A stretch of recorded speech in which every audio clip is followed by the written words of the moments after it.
Olá, meu nome é Pedro Moraes e, juntamente com meus colegas Rodrigo Brandão e Thaís Guimarães, apresentaríamos um caso clínico no Internato de Saúde de Idosos sobre osteoporose. O caso clínico se trata da paciente MLM, sexo feminino, de 88 anos. Ela está institucionalizada na LPI Casa das Vovós por desejo próprio. Ela apresenta-se poliqueixosa, com humor deprimido e possui fragilidade familiar.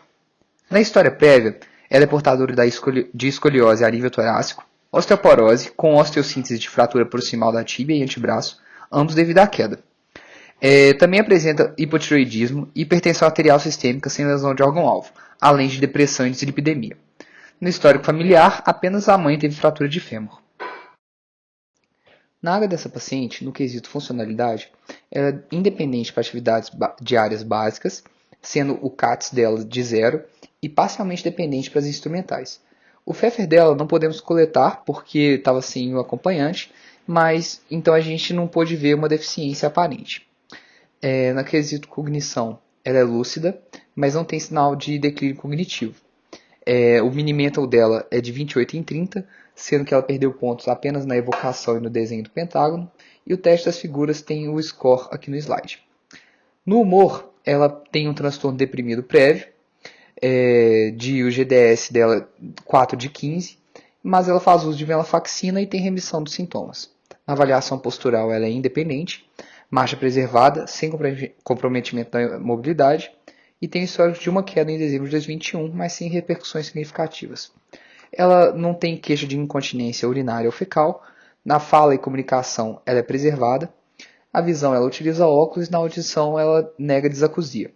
O estado nutricional dela, ela pesa 54 kg, tem 1,60 m, IMC de 21,09, o MAN dela de 9, que significa que ela está em risco de desnutrição. Hoje, nos medicamentos que ela usa pantoprazol de 20 mg 2 vezes ao dia, domperidona 10 mg 2 vezes também, a vitamina D3 com 7.000 unidades uma vez por semana, faz uso também levotiroxina 88 microgramas uma vez ao dia, amlodipino 5 mg, venlafaxina 75 mg, quetiapina de 25, simvastatina de 40 e pregabalina de 75. Todas essas uma vez por dia, menos a quetiapina que ela faz uso 2 vezes ao dia. Nas impressões diagnósticas, a gente questionou se ela tem um comprometimento cognitivo leve. E outra impressão também é o transtorno do humor e do sono, questionado se é secundário ao transtorno depressivo ou ansioso.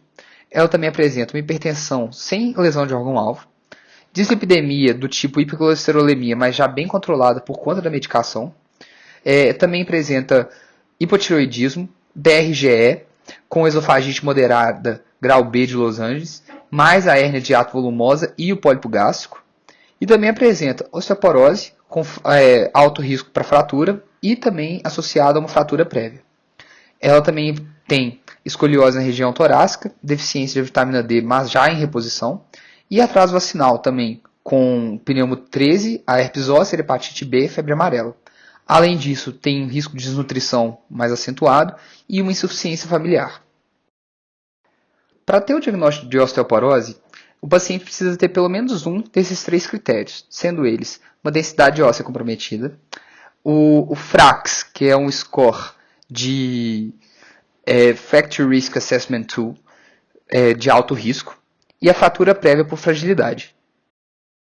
Então, no caso dessa paciente, ela apresenta 2 desses 3 critérios, sendo eles a fratura prévia por fragilidade da tíbia e do antebraço e o FRAX de alto risco.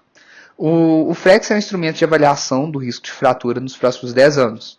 E o alto risco é quando tem a probabilidade das fraturas maiores de maior que 20%, maior ou igual, ou a probabilidade da fratura de quadril é de maior ou igual de 3% em 10 anos. No caso da paciente, as fraturas maiores foram de 43% e a fratura do quadril de 36%. O FRAX nada mais é do que uma calculadora que você pode acessar e pode colocar todos esses dados aqui, que a idade, data de nascimento, gênero, peso, altura e por aí vai, para você chegar nesse score. A Associação Americana de Endocrinologia Clínica possui uma estratificação de risco. E segundo ela, o paciente pode ser encaixado em 3 categorias. sendo baixo risco, em que ele tem que ter todos esses fatores abaixo, alto risco, que tem que ter qualquer um desses fatores, que seja osteoporose densitométrica, osteopenia mais fraturas de fêmur ou vértebra, ou osteopenia com fracos de alto risco, ou muito alto risco, que tem que ter um ou mais fatores abaixo, que é a história de fratura osteoporótica, fraturas com tratamento farmacológico de osteoporose, múltiplas fraturas, fratura associada ao uso de medicação que piora a qualidade óssea, T-score menor que -3, alto risco de queda, muito alto risco de fratura definido pelo FRAX. E a nossa paciente vai se encaixar no muito alto risco devido ao risco de fratura definido pelo FRAX. Portanto, para o tratamento da osteoporose, precisamos falar de 3 vertentes principais, que é a mudança do estilo de vida, a nutrição adequada e o tratamento farmacológico.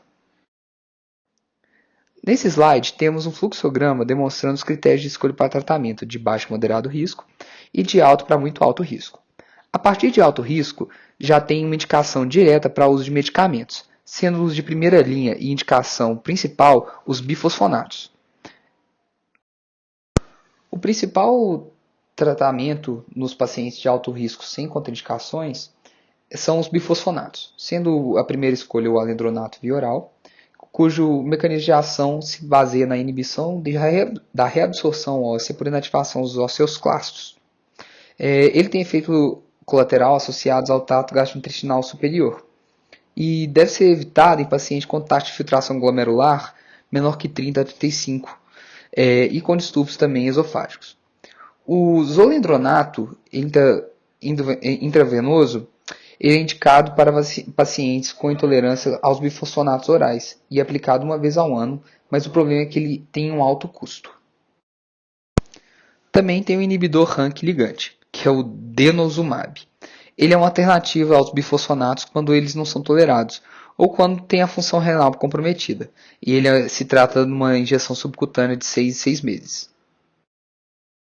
Na proposta de tratamento dessa paciente, então, foi feita uma reavaliação do estado nutricional, foi orientado o uso correto das medicações para melhores sintomas secundários da DRGE e, como foi dito anteriormente, o bifosfonato via oral é a primeira opção no tratamento da osteoporose. Porém, pelo paciente apresentar queixas gastrointestinais por ser portador de DRGE, esse medicamento é contraindicado via oral, tendo que ser utilizado o zolendronato, que é endovenoso. Mas, por ter alto custo, foi optado pelo uso do denosumab, que a paciente conseguiu bancar com ele por ser menos onoroso. E essas são as nossas referências. Muito obrigado pela atenção.